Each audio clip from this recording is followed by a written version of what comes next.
Welcome to the Frequency of the Dark. I am author Daniel Bautz.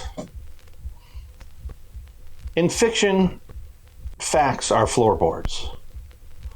If they aren't nailed down correctly, the whole house creaks. I research to make sure the plumbing of the world I'm writing works. And I don't expect every reader to know every historical layer or fact I pack into a book. But the problem is I never know what one a reader might be an expert in. I want the world grounded. If it isn't fiction, it has to be right. I never want a stray fact to get in the way of my stories. So in that moment, I stop writing when a question arises. I dig into multiple sources. So people talk about the research rabbit hole like it's a trap. But for me, it's part of the job. If I lose an hour because I got interested in the mechanics of a 19th century blower motor or a boiler, it's not lost time. That's texture.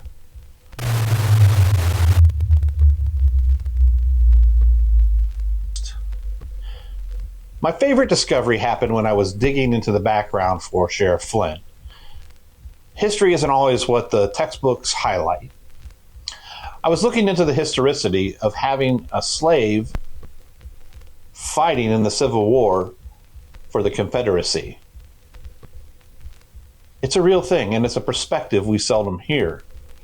But that search led me to the life of Bass Reeves. I already mentioned him in an earlier episode, but I literally spent days immersed in his history. And it changed Flynn's story significantly. He went from something that was a probability to a likelihood. On top of it, it gave me a rich, fertile soil to build a hero that doesn't match the popular perception. I always want to show that an individual is more than whatever collective they can be lumped into. Flynn isn't a trope. He isn't a stereotype.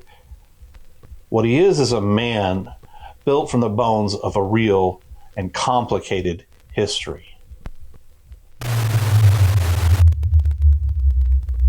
Some discoveries don't just add flavor. They can launch an entire universe. Years ago on my radio show, I interviewed Dr. Barry Taff. For those who don't know, he's famous for working the case that inspired the horror film The Entity. We were talking about cold spots and hauntings. And he pointed out that if a ghost is producing a cold spot, then it's drawing energy from somewhere else that must be creating a hot spot.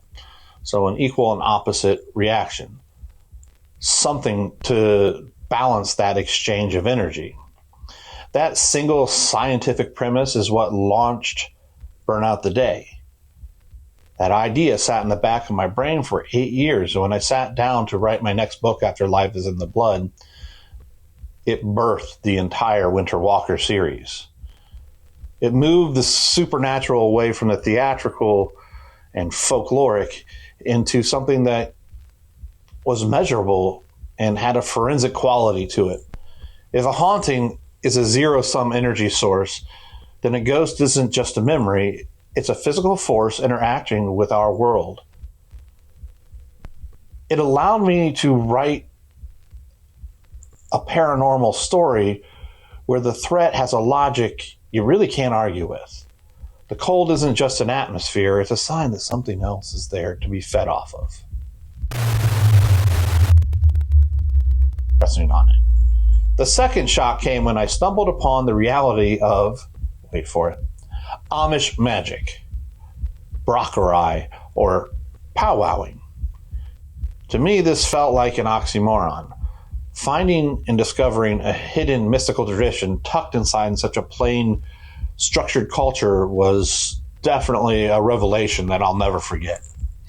In Life is in the Blood, this discovery became a pivotal fulcrum for my entire plot. It created Moses Weaver. Now, Moses in the story is a minor character, really only exists for a chapter, but he provides major propulsion. He is the grounded folklore and the logical progression the story required. And here's the truth. His failure is what allows the gates to open to a Trojan horse in the book. He represented that grounded tradition, but in my world, sometimes even tradition isn't enough to stop what's coming. So he had to be real for his loss to mean something. So where do you go to find these bones? Me, I think anybody in the modern world, you start on the internet. But also, I visit the locations. I make my way to libraries. But there is a secret to the hunt. Everyday life is research. It's the conversation you overhear in the line at the coffee shop. It's the way people react to a game show on TV or the specific tension of the NFL draft. It's your commute to work, the sterile atmosphere of a doctor's office, or the clutter of your email inbox, or the rhythm of phone calls to family and friends. Even your social media feed. Well, probably not going there for facts, but definitely going there to view some human behavior. So if you're paying attention, the world constantly is handing you the data you need to make your fiction feel real. You have to be willing to see the bone before you bury it in the prose, though.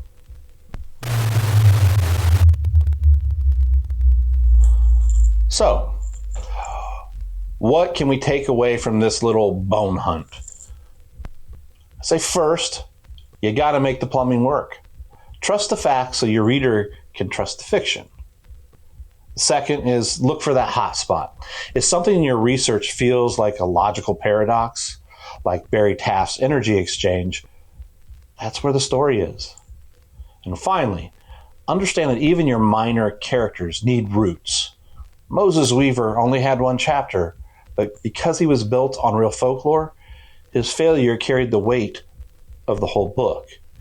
If you want your Trojan horse to work, the gates have to be built out of solid wood. For me, I don't just write horror. I document the reality of the shadows. And once you see the why behind your discoveries, the what becomes a whole lot scarier because it's real.